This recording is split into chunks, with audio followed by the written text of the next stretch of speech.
Shalom. Puji nama Tuhan, Bapak Ibu Saudara-saudaraku, kita akan bersama-sama masuk dalam ibadah pada saat ini. Mari kita siapkan hati, pikiran kita untuk kita masuk di dalam ibadah. Pelayan firman dalam ibadah Minggu Prapaskah keempat saat ini adalah Ibu Pendeta Yanti Tauno bersama seluruh majelis yang bertujuan kepada Bapak Ibu pada onsite dan sekaligus live streaming saat ini, khususnya kepada Bapak Ibu saudara-saudari yang berasal dari jemaat lain namun berkenan mengikuti ibadah ini. Semoga ibadah dan pemberitaan firman hari ini memberi kekuatan baru kepada kita dan semakin meneguhkan iman dan pengharapan kita kepada Tuhan. Sebelum memulaikan ibadah, kami mengajak kita semua untuk masuk saat teduh sejenak.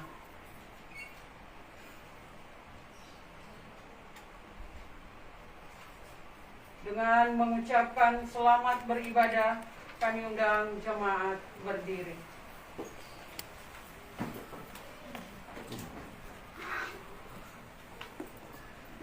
Marilah kita menghadap Allah dengan hati tulus ikhlas, dengan kegembiraan dan dengan keyakinan iman yang teguh.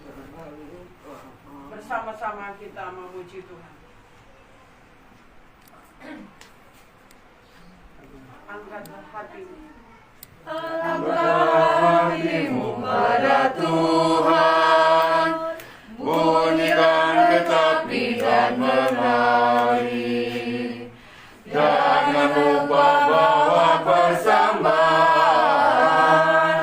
Mari kawan, ajak teman bersama menyembah. Sorak-sorak, sorak haleluya. Mari, mari, mari nyanyilah. Pujilah Tuhan yang Maha Kudus. Mari kawan, ajak teman bernyanyilah terus.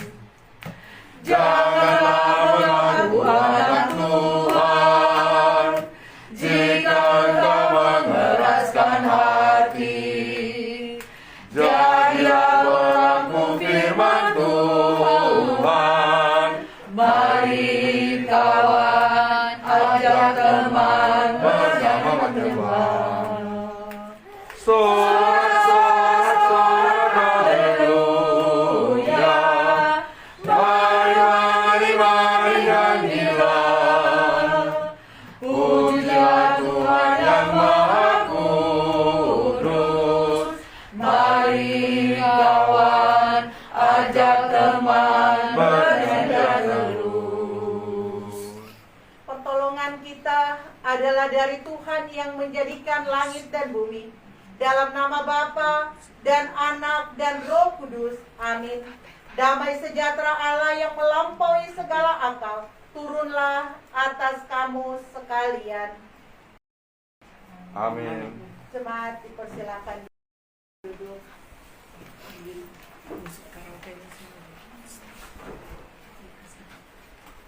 Markus 10 ayat 32 hingga ayat yang 34.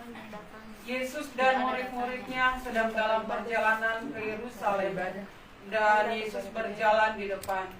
Murid-murid merasa cemas dan juga orang-orang yang mengikuti dia dari belakang merasa takut. Sekali lagi Yesus memanggil ke-12 muridnya dan ia mulai mengatakan kepada mereka apa yang akan terjadi atas dirinya.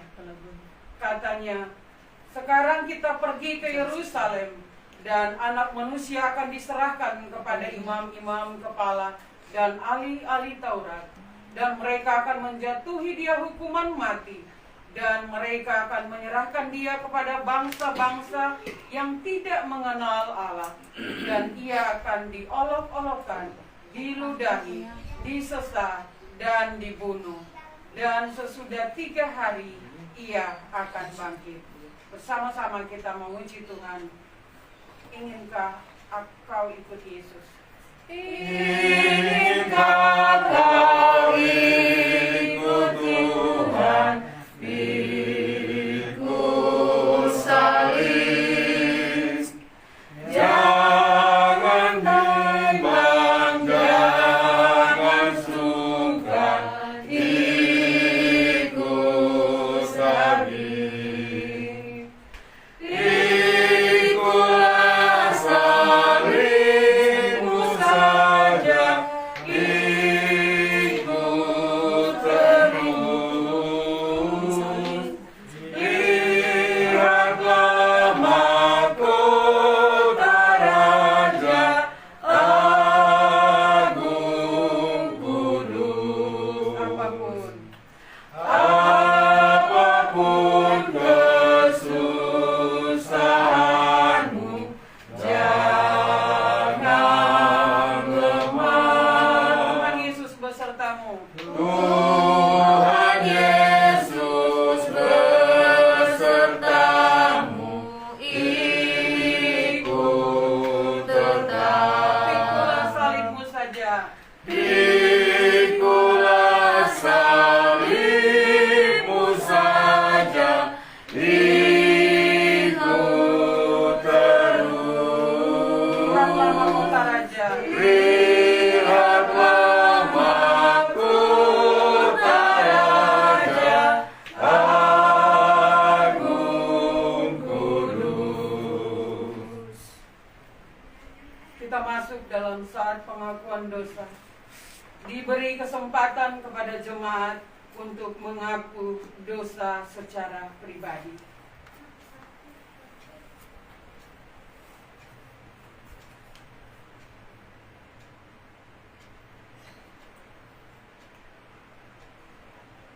Tuhan, ampunilah kami atas kebencian terhadap sesama kami karena perbedaan-perbedaan di antara kami. Ampunilah dan ajarilah kami ya Tuhan untuk menghargai setiap perbedaan yang ada. Kami mengaku bahwa kami tidak peduli terhadap kesejahteraan dan kebahagiaan sesama kami. Ampunilah dan ajarilah kami ya Tuhan untuk peduli terhadap sesama kami. Kami sering mengandalkan diri kami sendiri, sehingga kami tidak berserah padamu. Ampunilah dan ajarilah kami ya Tuhan untuk berserah diri hanya kepadamu. Dan biarlah kedamaian ada di antara kami, sehingga kami tidak hidup terpecah belah. Mari bersama-sama kita memuji Tuhan. Di salibmu ku sujud. Di salibmu ku sujud, miskin, buta dan lemah. Yesus kau harapanku, agar aku selamatlah. Ku percaya padamu, anak domba Golgota. Di salibmu ku sujud, diriku selamatkanlah.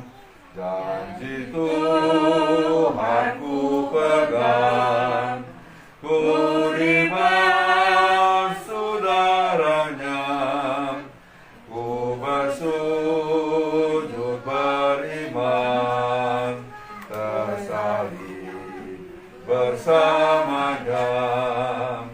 Ku percaya padamu, anak domba Golgota. Di salibmu ku sujud, diriku selamatkanlah. Bagi setiap orang yang menyesal dan mengakui segala kesalahannya dengan sungguh-sungguh, maka sebagai pelayan Yesus Kristus, kami memberitakan bahwa pengampunan dosa telah berlaku di dalam nama Bapa dan Anak dan Roh Kudus. Amin. Setelah kita menerima anugerah pengampunan dosa, saya jemput jemaat berdiri. Sekarang Sekarang dengarkanlah amanat hidup baru yang akan menjadi petunjuk hidup baru untuk kita di dalam kehidupan kita di masa yang akan datang. Seperti yang tertulis dalam Kolose 3 ayat 12 sampai 15, dengarkanlah itu. Karena itu sebagai orang-orang pilihan Allah yang dikuduskan dan dikasihinya, kenakanlah belas kasihan, kemurahan, kerendahan hati, kelemah lembutan dan kesabaran. Sabarlah kamu seorang terhadap yang lain, dan ampunilah seorang akan yang lain. Apabila yang seorang menaruh dendam terhadap yang lain, sama seperti Tuhan telah mengampuni kamu, kamu perbuat jugalah demikian. Dan di atas semuanya itu, kenakanlah kasih sebagai pengikat yang mempersatukan dan menyempurnakan. Hendaklah damai sejahtera Kristus memerintah dalam hatimu, karena untuk itulah kamu telah dipanggil menjadi satu tubuh, dan bersyukurlah.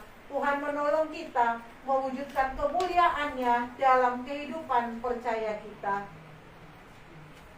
Kita angkat pujian, ya, kita sambut petunjuk hidup baru dengan ajar kami Tuhan.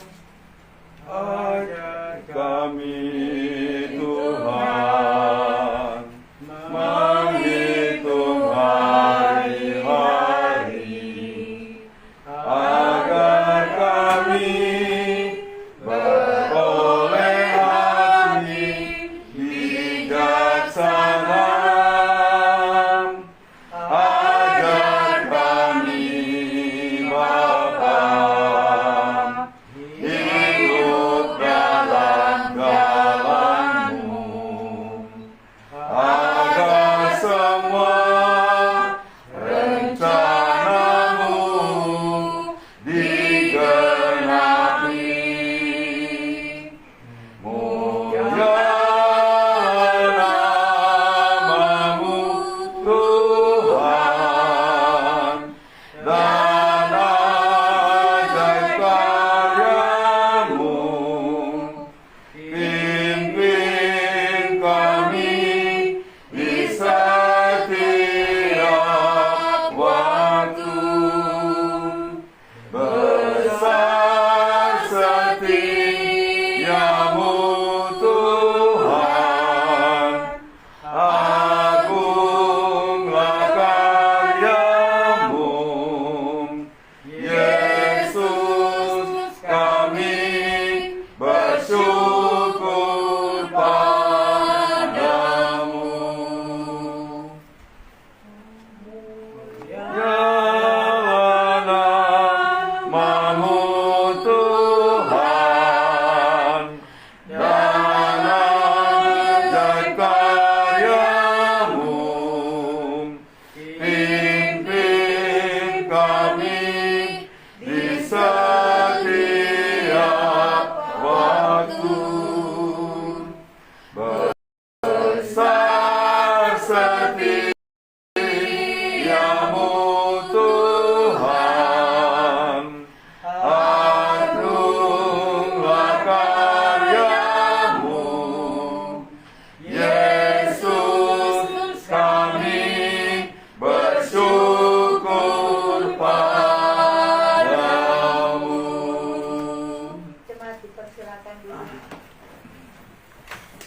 Sekali-sekali Kita siapkan hati kita akan masuk dalam pemberitaan firman Tuhan. Mari kita buka Yohanes 19 ayat 16 bagian A sampai dengan ayatnya yang ke-22 yang menjadi dasar renungan kita pada hari ini. Yohanes 19 ayat 16 bagian A sampai ayatnya yang ke-20. Kita biarkan Alkitab kita terbuka. Mari kita mohon pertolongan Tuhan. Mari kita berdoa. Ya Tuhan, Allah Bapa kami yang bertata dalam kerajaan surga, kami mengucap syukur dan berterima kasih kepadamu Tuhan, karena kebaikan dan kemurahan-Mu telah menganugerahkan minggu yang baru untuk kami, dan kami boleh bersekutu lagi di rumah-Mu, di tempat ini dengan penuh sukacita. Kami hendak membaca dan merenungkan firman-Mu Tuhan. Diamkan suara hati kami kecuali suara Tuhan. Meteraikan firman-Mu, agar firman-Mu menjadi suluh dan pedoman di dalam kehidupan percaya kami. Dan Roh Kudus Tuhan menolong kami, sehingga kami bukan hanya menjadi pendengar-pendengar firman, tetapi pelaku-pelaku firman-Mu. Berbicara Tuhan, kami semua telah siap untuk mendengarkan-Mu. Di dalam Yesus Kristus firman yang hidup, kami sambut firman-Mu dengan ucapan syukur. Amin. Amin. Yohanes 19 ayat 16a sampai dengan 22. Demikian firman Tuhan. Akhirnya Pilatus menyerahkan Yesus kepada mereka untuk disalibkan. Yesus disalibkan. Mereka menerima Yesus.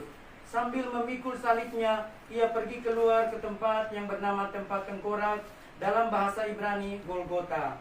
Dan di situ ia disalibkan mereka, dan bersama-sama dengan dia disalibkan juga dua orang lain, sebelah menyebelah, Yesus di tengah-tengah. Dan Pilatus menyuruh memasang juga tulisan di atas kayu salib itu, bunyinya, Yesus orang Nazaret, Raja orang Yahudi. Banyak orang Yahudi yang membaca tulisan itu, sebab tempat di mana Yesus disalibkan letaknya dekat kota, dan kata-kata itu tertulis dalam bahasa Ibrani, bahasa Latin, dan bahasa Yunani. Maka kata imam-imam kepala orang Yahudi kepada Pilatus, "Jangan engkau menulis Raja orang Yahudi, tetapi bahwa ia mengatakan, 'Aku adalah Raja orang Yahudi.'" Jawab Pilatus, "Apa yang kutulis tetap tertulis." Demikian firman Tuhan. Demikianlah pembacaan firman Tuhan. Terpujilah Yesus Kristus. Hosiana. Hosiana, Hosiana, Hosiana.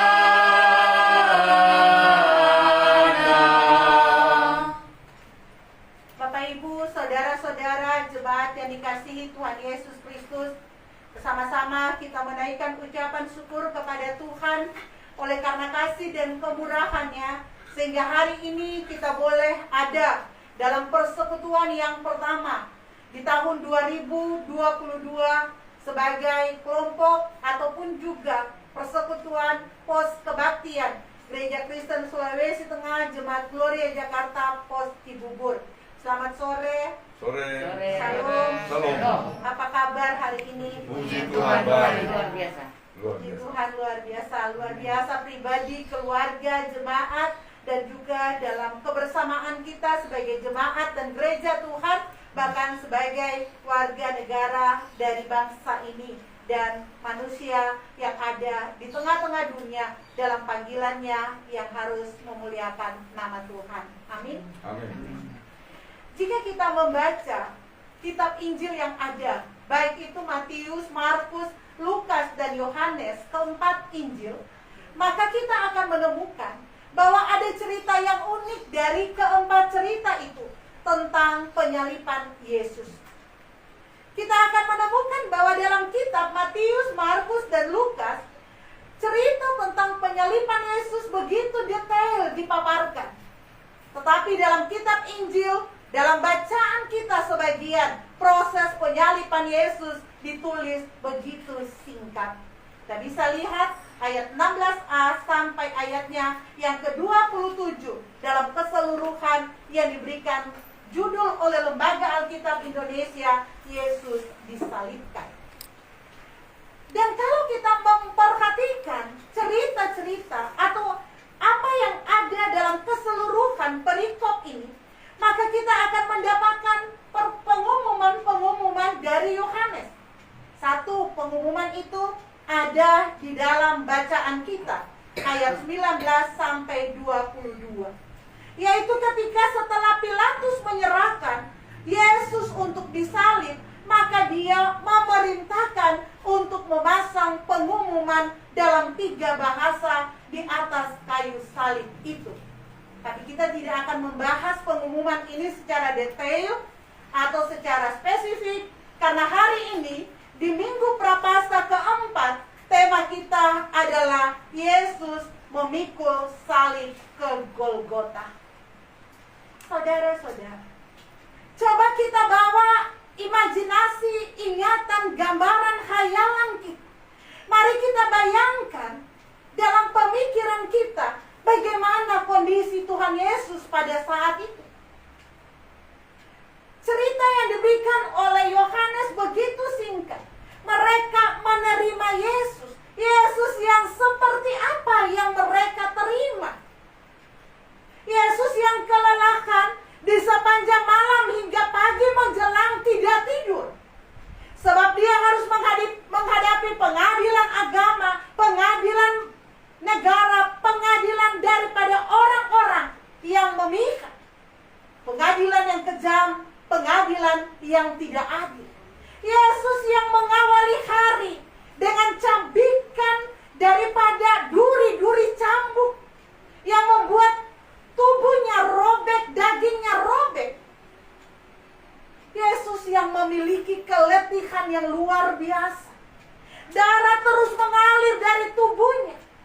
Coba kita bayangkan, sehingga Yesaya telah menubuatkan rupanya tidak ada lagi dan orang tidak mau memandangnya. Mewali bemo data kita liyo, data kita taat, karena memang Yesus dalam kondisi yang sulit untuk dibayangkan. Dan sebelum itu terjadi, Lukas mencatat bahwa pelunya seperti titik-titik darah.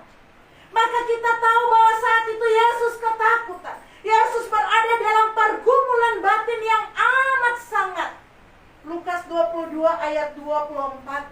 Sehingga dalam pergumulan itu keringatnya seperti titik-titik darah. Dan medis ilmu kedokteran membuktikan bahwa ketika pergumulan berat pembuluh darah bisa pecah.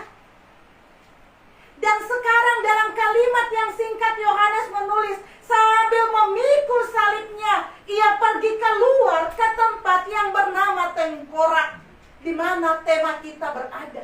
Jadi dalam kondisi batin yang terluka, ketakutan, pergumulan yang bisa membuat tetes keringat seperti darah, lalu dia ada dalam kelelahan, keletihan, dia ada dalam tindakan pelecehan, ditampar, diludahi, dicambuk, dan lain sebagainya.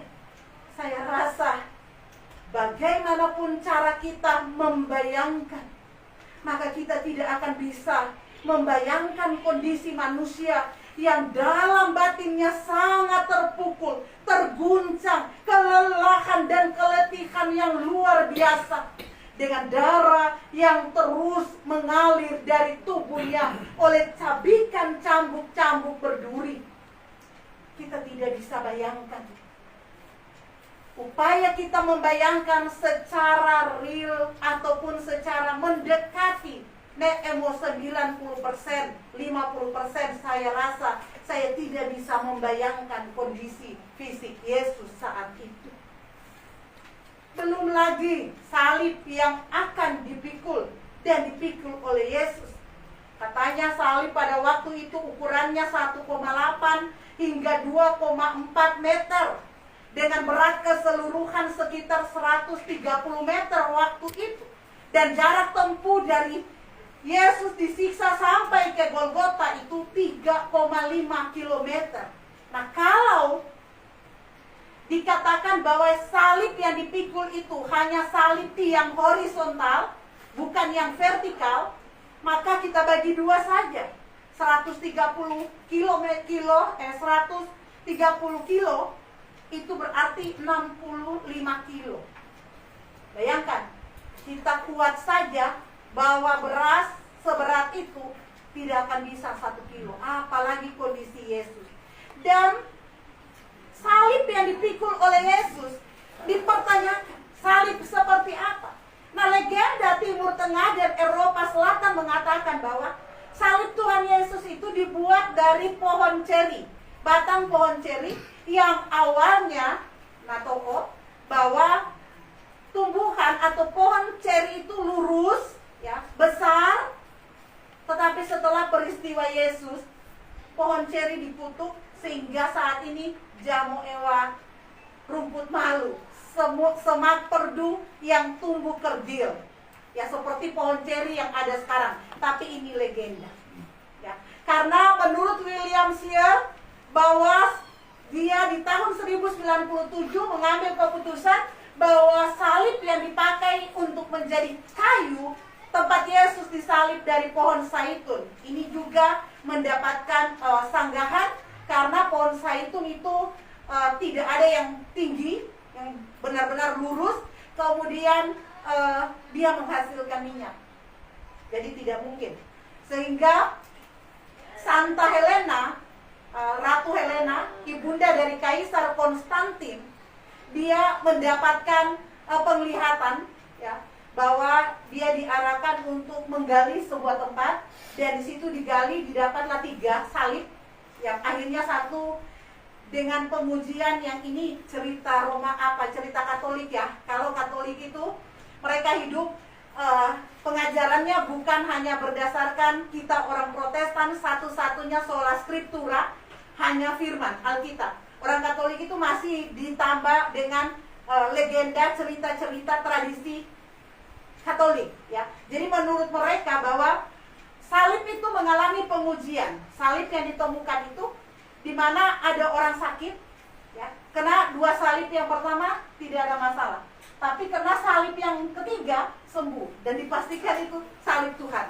Jadi ini cerita legenda atau cerita bukan legenda ya, cerita sejarah yang diambil oleh Katolik, dan mereka mungkin saya nggak tahu 100% sama Pak Pendeta ya, atau hampir samalah dengan Alkitab nilai kebenaran, dan mereka mengakomodir itu. Tapi yang pasti kita tidak fokus ke situ, tapi kita perlu tahu. Kita perlu tahu agar supaya bahwa kita yakin bahwa memang Yesus dalam proses hidupnya, bahkan kematiannya, bahkan barang-barang yang tersentuh dengannya ya, itu sampai hari ini harus kita terima mujizat bisa ada ya. Kalau bayangan daripada Elisa saja bisa menghidupkan orang ya, apalagi Tuhan Yesus. Jadi kuasa nama Yesus saja sampai hari ini bisa membawa satu persoalan terselesaikan, sakit penyakit bisa disembuhkan. Jadi bukan satu hal yang membuat kita tidak. Kita melihat itu sebagai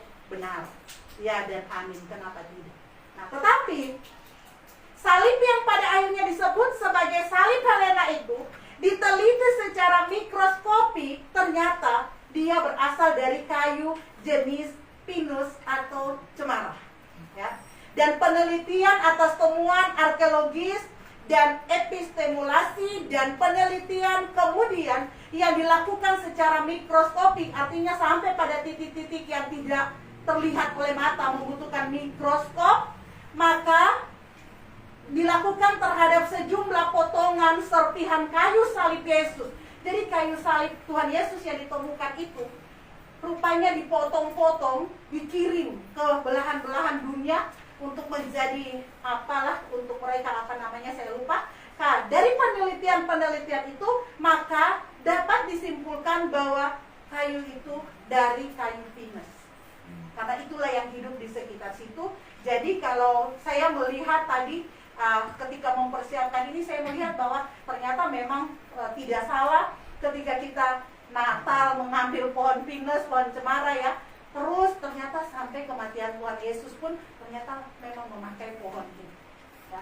Jadi mungkin kalau jadi manusia, pohon itu akan katakan kepada pohon-pohon yang lain, lah inilah saya, Tuhan mengkhususkan saya. Ya. Yang pasti kita ada saat ini kita dikhususkan oleh Tuhan, kita dipanggil masuk dalam kelompok yang menerima anugerah keselamatan daripadanya. Dia menentukan kita ada di dalam keselamatan itu. Amin. Sambil memikul salibnya, ia pergi ke tempat pengikoran, yang dalam bahasa Ibrani disebut dengan Golgota. Kenapa Yesus harus memikul salibnya? Karena memang begitu kebiasaan di Romawi. Orang yang mendapatkan hukuman di salib harus memikul salibnya sendiri. Dan dipikul adalah bagian yang tadi saya katakan yang horizontal. Karena yang vertikal telah ditanam. Ya, bahkan dikatakan kurang lebih beratnya 75 kg. Nah, ini kalau kita baca tadi mengawali renungan ini, saya bilang kita melihat 4 kitab ya, ada ya. Kalau kita baca Matius, Markus, Lukas, maka di situ kita dapatkan sebuah nama, yaitu Simon orang Kirene yang dipaksa untuk memikul salib. Lalu di Yohanes kok dikatakan Yesus memikul salibnya sendiri. Berkali Ewa sinkrono, Iya. ya tidak sinkron. Di sini dibilang ada orang yang pikul, di sini tidak. Nah, dikatakan bahwa kemungkinan Yesus memikul salibnya itu sampai dari keluar benteng Yerusalem. Ya, jadi tidak sampai ke Golgotanya, tapi keluar. Ya, sehingga Injil Sinoptik yang memandang bersama itu mengatakan bahwa Simon dari Kirene dipaksa untuk memikul salib itu karena Tuhan Yesus kehabisan tenaga. Dia tidak sanggup lagi, ya. Dan berapa kali dia jatuh? Ya, seperti saya bilang, kita tidak mengakomodir itu dalam ritual, dalam perenungan kita, dalam doa, dalam apa tidak. Tapi Katolik mengikuti itu. Dia jatuh kali yang pertama, mereka punya doa, jatuh lagi yang berikut, jatuh lagi berikut, sampai ada Maria Magdalena mengambil sapu tangan, ditempel di muka Yesus. Bahkan dikatakan di sapu tangan itu ada sketsa wajah Tuhan Yesus yang pada akhirnya menjadi gambar. Kita tidak melihat itu, tapi bukan berarti kita tidak perlu tahu dan kita tidak perlu membuka mata dengan yang itu. Tapi mari kita lihat untuk menguatkan iman percaya kita. Mengapa? Mengapa di Matius, Markus, Lukas mereka mengangkat ini? Karena di ketiga Injil ini mereka cenderung menekankan tema mereka pada penderitaan Yesus. Salib adalah simbol penderitaan. Orang yang terpanggil, saudara-saudara dan saya, yang terpanggil percaya kepada Tuhan Yesus, maka dia harus siap memikul salib. Puji Tuhan, tahu tu ata, tahu keris itu. Tapi ada orang yang tidak seperti itu. Dia harus meninggalkan keluarganya, dia harus pergi. Bahkan saya pernah mempunyai teman sepelayanan di yayasan dulu. Pewasi, ave nule emusetu, na operasi, na tobe. Lekusei naowo, digorok sama keluarganya karena percaya Tuhan Yesus. Jadi macam orang dioperasi di leher. Dan terakhir, puji Tuhan, dia kembali ke keluarganya dan keluarganya percaya menerima Tuhan Yesus. Nah, jadi ketiga Injil ini menekankan pada penderitaan Yesus, sehingga Yesus lemah tidak sanggup memikul salibnya ke Golgota, ya. Dan mereka memaksa Simon orang Kirene. Kalau kita bayangkan Simon, ya, pasti dia akan berpikir begini, dipaksa. Ya beku enggak, dipaksa. Mari kita lihat di film kan dia ditarik, pikul. Tapi saya rasa ketika dia satu saat dia tahu bahwa salib yang dia pikul adalah salib dari juru selamat, mungkin dia orang paling bahagia di dunia ini. Ya, dia mengambil tanggung jawab itu. Nah, Yohanes menekankan pada ketaatan dari dia yang diutus oleh Allah. Jadi inti dalam penyaliban sini bahwa Yesus itu taat kepada dia, ketaatannya sebagai orang, sebagai dia yang diutus oleh Allah. Sehingga tekanan dan beban itu Yohanes hanya menceritakan bahwa Yesus memikul salibnya sendiri. Jadi tidak usah ragu, tidak ada kesalahan antara pemberitaan daripada Matius, Markus, Lukas dengan Yohanes. Sama kalau dipanggil kita 4 orang untuk menceritakan Pak Pendeta Pinehas, misalnya saya, Pak Petrus atau Ibu Arta, kami bertiga tambah Mama Yanti, mungkin pasti kita akan mempunyai cerita yang berbeda. Ibu Arta akan mempunyai cerita yang lebih khusus, lebih intim daripada kita. Nah, seperti itulah 4 Injil ini, 4 penulis kitab Injil melihat Tuhan Yesus. Jadi dari pandangan mereka. Lalu Golgota. Golgota ini ternyata satu tempat yang sulit dipastikan. Ya. Lagu Kristen dari kecil kita selalu menyanyi. Pada satu bukit jauh dari sini, ku melihat salib berdiri. Kita diajar, didoktrin dari kecil bahwa salib itu ada di bukit. Padahal Alkitab atau firman Tuhan tidak menyebut bukit. Tidak. Tetapi yang pasti bahwa ada sebuah taman Kalvari Gordon dekat pintu Damsyik di Yerusalem masih ada sebuah bukit yang bentuknya mirip tengkorak, dan dekat itu ada taman dan kuburan Yahudi. Nah, mungkin tempat inilah yang dijuluki tempat tengkorak, yang pasti kita orang Kristen Protestan cenderung menerima tempat ini sebagai penyalipan Yesus. Kalau Katolik berbeda. Mereka ke tempat yang lain. Bahkan dikatakan tempat itu sekarang berdiri gereja yang megah, dan tempat tengkorak hanyalah sebutan bahwa di tempat itu ditanam atau ada tengkorak Adam. Jadi ya ada perbedaan. Nah, tadi pagi ketika merampungkan khotbah ini saya buka Facebook. Karena sekarang kan dibilang mau suremeh ku membangun banyak noncu ku dadi. Iya. Ya kan? Handphone ku kekeni kan, internet ku loka, iya toh? Nah, saya buka dan saya tertarik dengan status daripada pendeta Damani. Saya sampai langsung jawab, itu selamat hari Minggu, terima kasih. Status ini bisa menjadi aplikasi khotbah. Dikatakan di situ 3 hal. Pertama, mengikut tanpa memikul. Kedua, memikul tanpa mengikut. Ketiga, memikul dan mengikut. Tema kita dekat dengan hal ini. Ya. Tema kita mengatakan bahwa Yesus memikul salib ke Golgota. Orang percaya, saya, Bapak Ibu, saudara-saudara memikul salib. Salib kita berbeda. Salib kita berat. Tapi Tuhan katakan, kuk itu ringan. Datanglah kepadaku. Datang koyo-koyo salib. Kita akan pikul di mana saja. Dan kadang-kadang, bukan kadang-kadang, yang terjadi mewali aneh mau susah, aneh mau keraya banyak salib. Kalau susah, ada masalah, ada pergumulan, anak godis itu bemedongnya pada ton CS salib tak. Tanukah waktu kecil kita lupa mendidik dia dengan baik, ya? Atau ada anak godis itu lesek kita tahu salib, anu belesek CS salib. Ya. Kadang-kadang yang buruk kita katakan salib. Tapi 3 hal ini coba kita renungkan. Kalau kita mengikut Yesus tanpa menyangkal diri, tanpa memikul peran kita, tanpa memikul konsekuensi sebagai orang percaya, tidak ada artinya. Kalau kita memikul, bemu kuja-kuja. Mari, penderitaan, persoalan, tantangan kita pikul, tapi kita tidak ikut Tuhan Yesus dengan setulus hatinya, tidak ada gunanya. Yang diminta adalah memikul dan mengikut. Mari kita pikul salib kita. Yesus sendiri memikul salibnya, ketaatannya, penderitaannya untuk keselamatan. Maka apapun yang Tuhan berikan kepada kita, pikullah itu. Artinya, mari kita bertanggung jawab dengan itu. Dalam kehidupan rumah tangga, sebagai suami istri, orang tua anak, anak terhadap orang tua, kakak beradik, sesama rekan pelayan, jemaat dan para pelayan, warga negara, banyak hal. Mari kita pikul tanggung jawab kita. Tetapi kita harus mengikut Tuhan.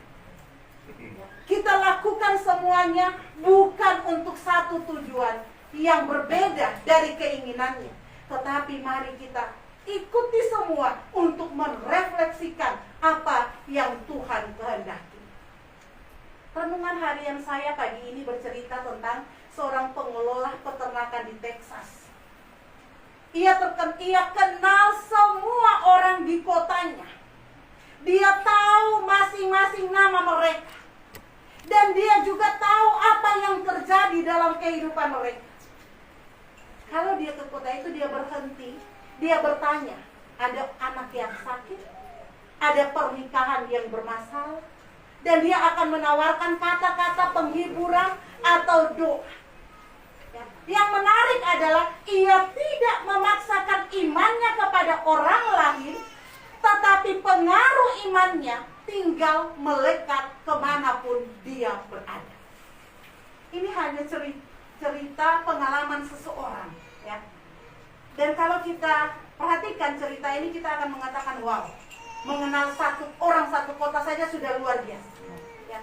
Tetapi apa kelanjutannya adalah dia tahu namanya. Mungkin yang hadir semua di sini saya tidak tahu semua namanya, ya. Tapi peternak ini tahu. Yang luar biasa, dia mau memiliki satu hal. Tanya persoalan, berdoa untuk mereka. Ya, catatan terakhir dikatakan dia tidak memaksakan imannya, tetapi dampak imannya, pengaruh imannya dirasakan banyak orang, memikul dan mengikut. Apa yang mau kita bawa pulang di minggu Prapaskah yang keempat ini? Apa yang kembali coba kita renungkan dengan situasi kondisi kita sebagai orang percaya yang jada upoli? Apa yang saya mau berkaca dengan Prapaskah yang keempat ini? Untuk suami, untuk istri, untuk orang tua, untuk anak cucu, untuk rekan kerja, atasan, pimpinan, bawahan, untuk masyarakat, tetangga, orang-orang yang berhubungan dengan kita. Kalau kemarin mungkin banyak kita bertawar kepada tukang sayur, ya, mungkin kita bisa juga berkaca. Emang tawar, memang susah. Kita orang semua petani tahu bagaimana bertanam, bagaimana ini.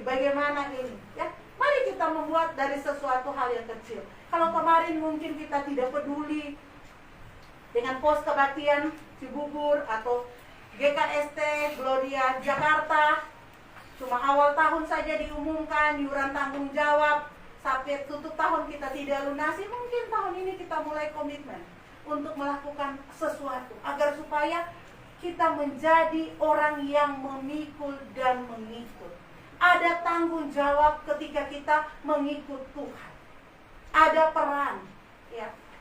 Jangan kita katakan bahwa berat, mapari, damarata aliman puyun cobu sambuya, ya. Lalu kita bawa ke persembahan sebagai iuran tanggung jawab. Jangan. Karena Tuhan kita adalah Allah yang kaya. Jangan pernah kita meragukan kasih karunia-Nya, karena Dia begitu luar biasa memelihara kita. Ya. Ketaatannya, penderitaannya adalah teladan buat kita untuk taat, ya, untuk mau memberi diri, terlibat dalam pekerjaan pelayanan. Karena saya rasa tidak kebetulan kita ada di pos kebaktian. Ya, kemarin hari Jumat itu sebenarnya teman-teman di Gideon Karismatik melakukan perjalanan untuk doa di Taman Tuhan di Cirebon. Saya tidak. Saya bilang saya tidak. Pertama, memang tidak sejalanlah dengan pemahaman iman saya. Maksudnya, saya dari kecil diajar di mana saja berdoa bisa. Tidak perlu ke suatu tempat melakukan siaran. Itu yang pertama. Yang kedua juga kondisi kesehatan. Bukan malas, tidak nyaman. Kalau sampai di sana tidak sehat, orang lain akan terganggu. Kemudian biaya juga. Tapi ketika teman saya mengajak pergi ke kebun panen ubi, saya pergi. Karena oke, Kak, Cikgu saya bisa. Karena pertama saya bilang saya tidak bisa, saya bisa. Nah di jalan, ketika saya berbicara tentang pergumulan kita di pos kebaktian ini, dia langsung bilang, oke Bu Pendeta, saya bisa bantu. Saya bisa bantu untuk tempat ibadah. Saya pikir dia mau bilang, oke, tiap bulan saya kasih 200 atau 500. Sudah saya bantu 1 juta untuk tempat ibadah kita per bulan. Mulai dari sekarang kita hitung. Jadi ada 9 bulan tersisa, saya bisa kasih uangnya di depan. Saya nggak suka orang mau ibadah nggak ada tempatnya. Begitu.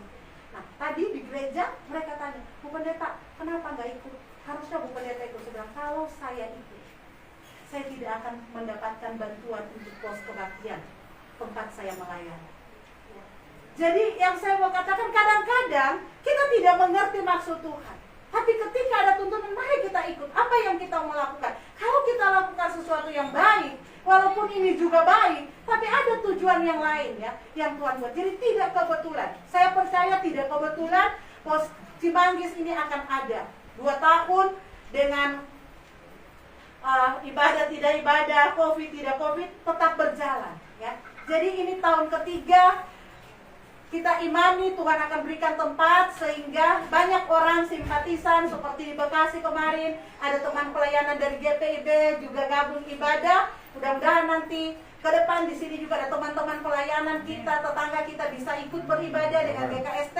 Ada langkah-langkah maju yang sedang Tuhan buat untuk kita. Jadi mari kita lihat apa peran saya, ya. Tidak ada kecil, tidak ada besar. ya. Semua sama. Tuhan memanggil kita untuk saling memperlengkapi. Tuhan mau pakai di mana? Jangan kita belum ada tempat kita sudah nek emo dan malah ibu jauh nesuhu ongkoso. Jangan berpikir begitu. Mari kita siapkan hati kita Tuhan. Apa yang Tuhan mau berikan buat Pos Kebaktian Cimanggis, Cibubur di tahun 2022, mari kita sambut itu dengan sukacita. Apa yang akan saya berikan untuk memikul tanggung jawab saya dalam mengikut Tuhan.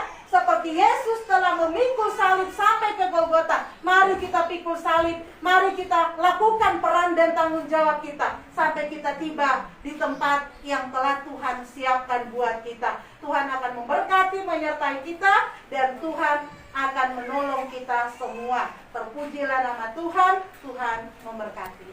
Amin. Amin. Ada paduan suara? Majelis bertugas. Bapak itu. Iya. Persilakan Bapak Ibu Majelis untuk memuji Tuhan. Mama El. Majelis Ya. jemaat semua ya. Mama. Ya.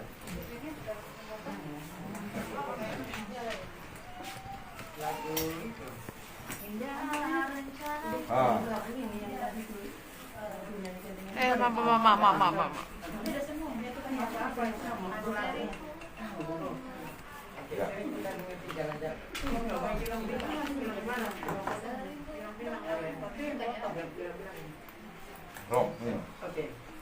Jadi kita mengerti jalan-jalan Tuhan.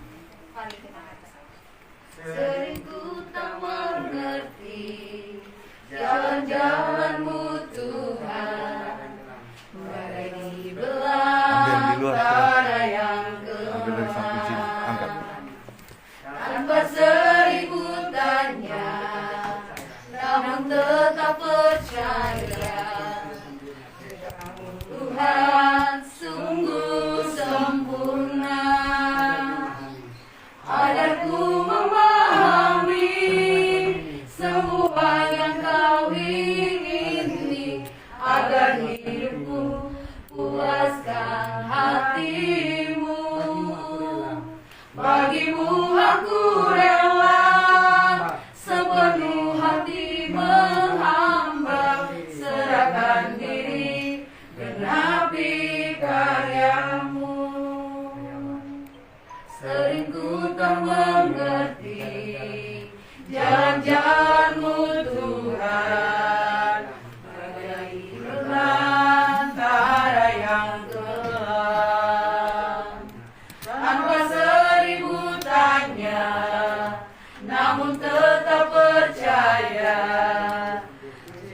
Tuhan sungguh sempurna, agar ku memahami semua yang kau ingini, agar hidupku puaskan hatimu. Bagimu aku rela sepenuh hati menghamba, serahkan diri genapi karyamu, agar ku memahami semua yang kau ingini, agar hidupku puaskan hatimu.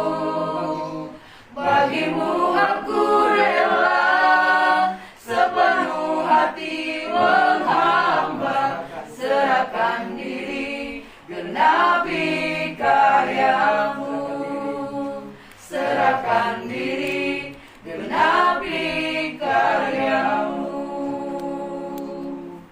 Terima kasih, Tuhan memberkati. Tepuk tangan. Marilah kita berdiri bersama-sama dengan setiap orang percaya di segala tempat dan zaman. Mari kita mengikrarkan iman percaya kita menurut pengakuan iman rasuli. Hendaklah masing-masing kita berkata, Aku percaya kepada Allah, Bapa yang Maha Kuasa, Khalik langit dan bumi, dan kepada Yesus Kristus, Anaknya yang tunggal Tuhan kita, yang dikandung daripada Roh Kudus, lahir dari anak darah Maria, yang menderita di bawah pemerintahan Pontius Pilatus, Pilatus, disalibkan, mati dan dikuburkan, turun ke dalam kerajaan maut. Yang mati, aku percaya kepada Roh Kudus, gereja yang kudus dan am, persekutuan orang kudus, pengampunan dosa, kebangkitan daging, dan hidup yang kekal. Amin. Silakan duduk.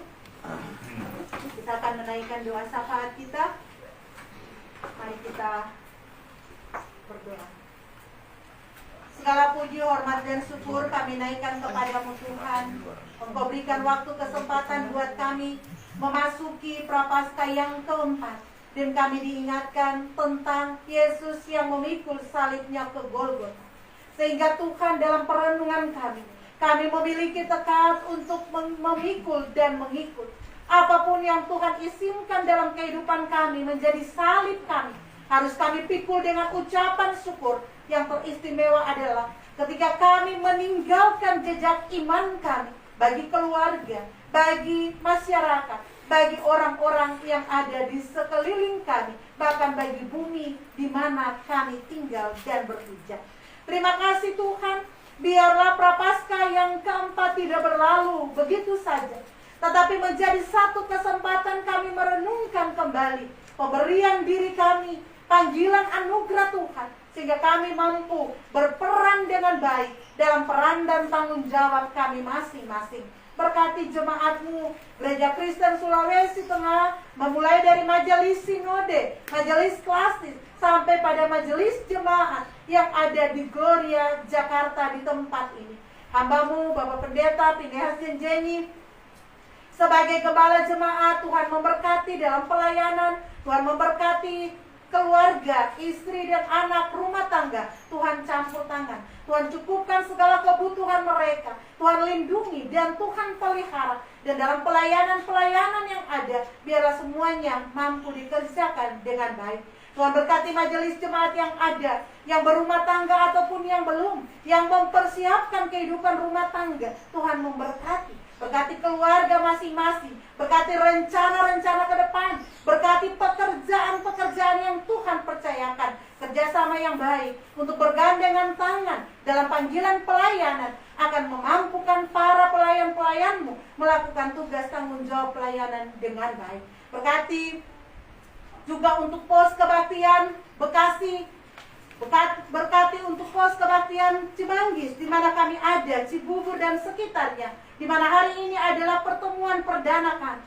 Dan sebentar kami akan melakukan rapat untuk kelanjutan pelayanan. Tuhan, kami melihat di tahun ini Tuhan campur tangan, Tuhan bekerja, Tuhan merancang sesuatu yang baik untuk pos kebaktian ini. Karena itu kami berserah sepenuhnya ke dalam tangan kasih Tuhan. Dan biarlah apa yang Tuhan kehendaki terjadi untuk persekutuan jemaat-Mu, Gereja Kristen Sulawesi Tengah yang ada di Jakarta, Bekasi, Cibubur dan sekitarnya, bahkan wilayah-wilayah sekitar Jakarta yang lain di masa yang akan datang. Pendeta Hendrik yang Tuhan anugerahkan kepercayaan untuk melayani di pos kebaktian Bekasi bersama dengan pengurus yang ada di sana, jemaat yang ada di sana, Tuhan berkati. Tuhan berkati juga hamba-Mu di sini dengan jemaat-Mu yang ada di sini, dengan majelis pengurus yang ada. Tuhan juga mampukan agar kami boleh bekerja sama bersama-sama dengan Bapak Gembala dan majelis jemaat untuk bersama-sama menghadirkan karunia Tuhan lewat persekutuan Gereja Kristen Sulawesi Tengah di tempat ini.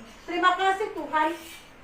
Kami berdoa untuk panitia pembangunan gedung gereja, ataupun juga panitia perayaan Hari Besar Gerejawi, ataupun persekutuan di kategorial, komisi sekolah minggu, komisi pemuda, ataupun rencana-rencana dalam pelayanan untuk menghadapi Paskah, ataupun Tuhan, gerakan saat ini yang sedang terjadi, gerakan puasa dan menahan diri, biarlah Tuhan memberkati program jemaat-Mu, Gloria Jakarta. Terima kasih Tuhan. Kami juga berdoa untuk jemaat-Mu yang sakit.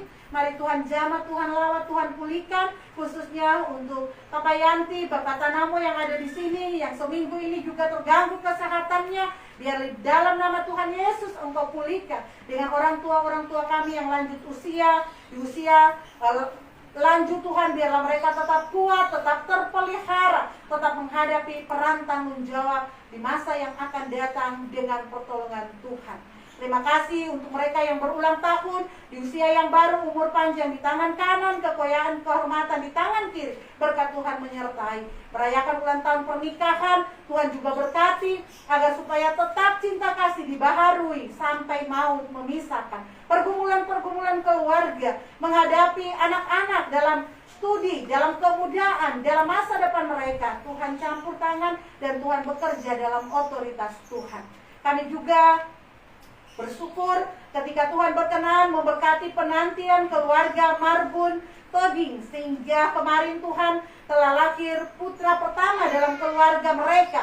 Biarlah Tuhan, ibu dan anak, Tuhan berkati dalam kesehatan mereka, anak dalam pemulihan, dalam pertumbuhannya, dalam upaya-upaya yang harus dihadapi ke depan. Tuhan tetap memberikan yang terbaik. Biarlah kebahagiaan mereka menjadi sukacita kami, dan biarlah Tuhan, nama Tuhan pun dipermuliakan lewat peristiwa kelahiran anak Tuhan di tengah-tengah jemaat dan keluargamu. Kami berdoa untuk bangsa dan negara kami, berkati negeri ini dalam menghadapi tantangan-tantangan yang ada, ekonomi, sosial, politik, budaya, bahkan dalam menghadapi masa pandemi yang sebentar lagi akan berubah menjadi endemi. Tuhan tolong berkati imun bangsa ini yang boleh dan mulai diklaim kuat menghadapi virus COVID-19, di mana COVID ini pun juga Tuhan makin melemah, dan kami percaya kalau Tuhan izinkan COVID ada, kami tetap akan hidup untuk boleh menyatakan kemuliaan Tuhan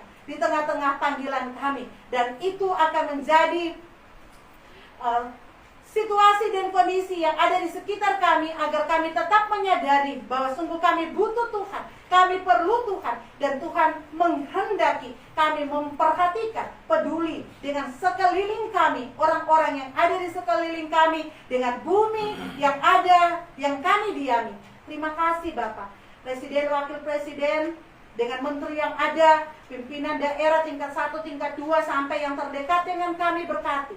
Biarlah mereka menjadi hamba-hamba Allah yang takut akan Tuhan, sehingga pelayanan mereka juga Tuhan membawa kebaikan bagi negeri ini, dan di mana di dalamnya kami boleh merasakan kesejahteraan, hidup aman, hidup tentram dan teristimewa, boleh bersaksi, boleh melayani, dan boleh bersekutu, memuji dan memuliakan Engkau. Kami tidak menutup mata dengan situasi kondisi dunia antara Rusia dan Ukraina yang telah menimbulkan banyak persoalan, banyak kematian, banyak kehilangan tempat tidur, banyak ketidaknyamanan, dan banyak konflik. Tuhan, biarlah Engkau menyadarkan anak-anak-Mu yang ada di sana Tuhan, agar supaya menghentikan peperangan yang ada, agar supaya korban tidak berjatuhan lagi, agar bersyukur dan berterima kasih dengan apa yang ada. Tuhan, janganlah keegoisan ataupun juga keinginan, kekuasaan dan kemuliaan akan membutakan para pemimpin, pendoa syafaat, penatua, diaken, pengerja, orang-orang yang bersama dengan Tuhan. Tidak ada yang mengecewakan. Kami akan memasuki pekan yang baru dalam rahmat dan anugerah-Mu. Apapun peran kami, apapun tanggung jawab kami, tolong dampingi kami, bersama-samalah dengan kami, agar apa yang kami lakukan boleh seturut dan sesuai dengan kehendak-Mu. Di dalam nama Tuhan Yesus Kristus, Tuhan yang telah memikul salibnya ke Golgota, dan Tuhan yang mengajar kami berdoa, kami datang berdoa kepadamu Tuhan. Bapa kami yang di surga, dikuduskanlah nama-Mu, datanglah kerajaan-Mu, jadilah kehendak-Mu di bumi seperti di surga. Berikanlah kami pada hari ini makanan kami yang secukupnya, dan ampunilah kami akan kesalahan kami, seperti kami juga mengampuni orang yang bersalah kepada kami. Dan janganlah membawa kami ke dalam pencobaan, tapi lepaskanlah kami daripada yang jahat. Karena Engkau yang punya kerajaan dan kuasa dan kemuliaan sampai selama-lamanya. Amin.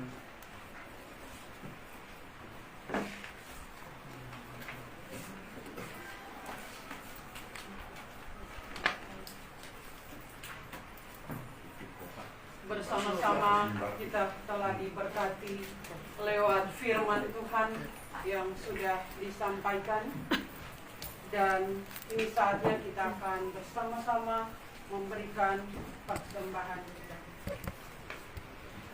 Mazmur 96 ayat 7 dan 8. Kepada Tuhan, hai suku-suku bangsa, Kepada Tuhan sajalah kemuliaan dan kekuatan. Berilah kepada Tuhan kemuliaan namanya. Bawalah persembahan dan masuklah ke pelatarannya. Bersama-sama kita memuji Tuhan. Besarlah untungku. Besarlah untungku jika Yesus milikku. Bersuka jiwaku karena damai yang penuh. Meskipun angin keras dan dunia menderu, tak goyah hatiku karena Yesus milikku. Besarlah untungku, besarlah untungku, benar-benar besarlah untungku, ketika Yesus sungguhlah tetap milikku. Kendati tiadalah hartaku di dunia, hatiku tak resah, tak bersungut berkesan, karena ku sungguh tahu jika Yesus milikku, tak sia-sialah segenap usahaku. Benar-benar besarlah untungku, benar-benar besarlah untungku, benar-benar besarlah untungku, ketika Yesus sungguhlah tetap milikku. Mari Bapak Ibu saudara sekalian, kita akan mendoakan persembahan kita. Mari kita berdiri. Kita berdoa. Ya Tuhan, Bapa kami dalam Yesus Kristus, dengan kerendahan hati kami serahkan persembahan ini, dan Tuhan kiranya memberkatinya agar dipakai bagi pekerjaan-Mu yang kudus. Berikanlah kepada kami pengenalan yang terang akan segala anugerah-Mu, agar kami dapat menyerahkan diri kami sebagai persembahan yang hidup kepadamu. Amin. Disilakan duduk.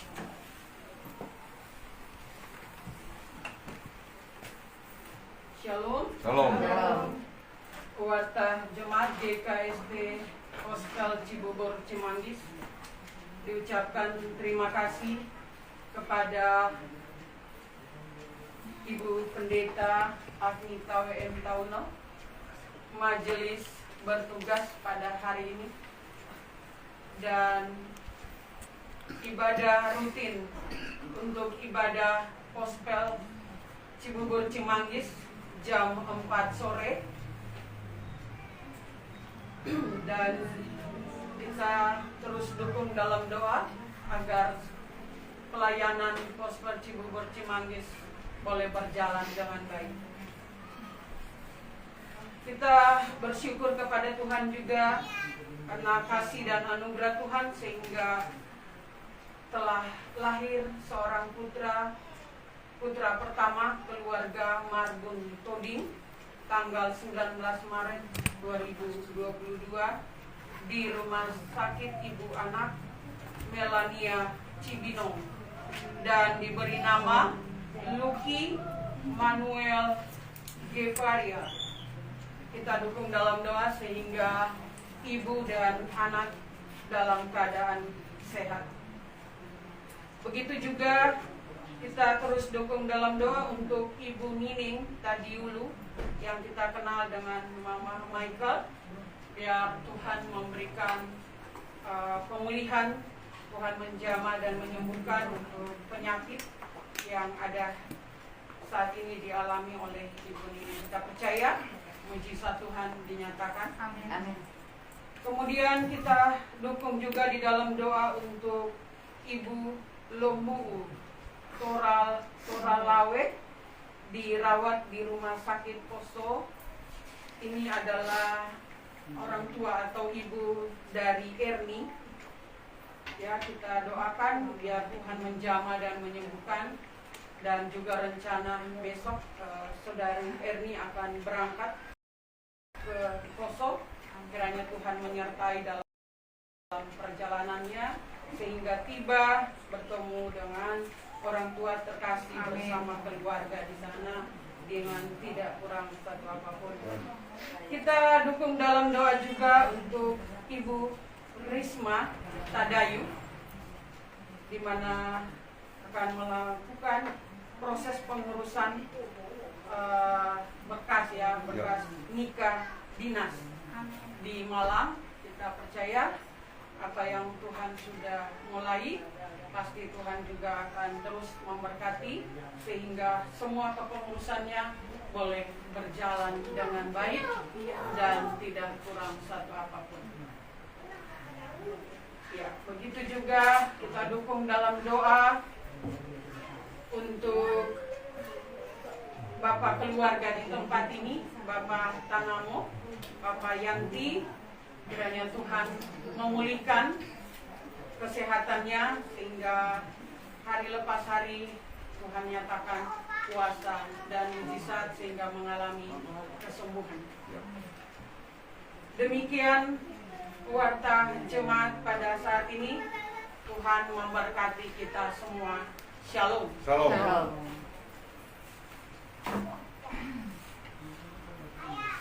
Mari kita berdiri.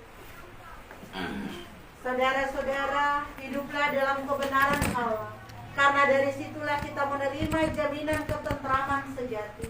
Sabda Allah dalam Yesaya 32 ayat 17 berkata, di mana ada kebenaran, di situ akan tumbuh damai sejahtera. Dan akibat kebenaran ialah ketenangan dan ketentraman untuk selama-lamanya. Berserahlah dan percayalah kepadanya, dialah penolong kita dalam segala pencobaan dunia ini. Dialah segalanya. Dia bagiku, dialah segalanya, besar kecil, korbankan dirinya dan selamatkanku. Dialah segalanya, Dia bagiku, seperti air madu dari batu karang, dicicip air madu yang manis. Oh, lihatlah, Tuhan itu baik, dicicip air madu yang manis. Ulangi dari awal. Dialah segalanya, Dia bagiku. Dialah segalanya, besar kecil, korbankan dirinya dan selamatkanku. Dialah segalanya, Dia bagiku, seperti air madu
berkat-Nya. Tuhanlah penjagamu, Tuhanlah naunganmu di sebelah tangan kananmu. Matahari tidak akan menyakiti engkau pada waktu siang, atau bulan pada waktu malam. Tuhan akan menjaga engkau terhadap segala kecelakaan. Ia akan menjaga nyawamu. Tuhan akan menjaga keluar masukmu dari sekarang ini sampai selama-lamanya. Amin. Amin. Haleluya, amin, haleluya. Terpuji namamu, amin, haleluya. Amin, haleluya. Amin, haleluya. Terpuji namamu, amin, haleluya. Silakan duduk, ibadah selesai, diberikan waktu untuk berdoa.